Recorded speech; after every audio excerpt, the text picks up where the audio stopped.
హక్కుల కోసం Mangalagiri BCY party ప్రాంగణంలో బోడే రామచంద్ర యాదవ్ చేస్తున్న ఆమరణ నిరాహార దీక్షపై ఆందోళన వ్యక్తమైంది. ఈ సందర్భంగా బీసీ సంఘం సీనియర్ నాయకుడు మద్దుల వెంకట కోటయ్య యాదవ్ ఆయనను పరామర్శించారు.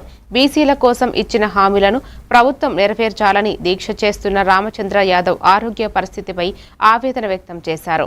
ప్రభుత్వం వెంటనే స్పందించి హక్కుల సమస్యలను పరిష్కరించాలని ఆయన కోరారు.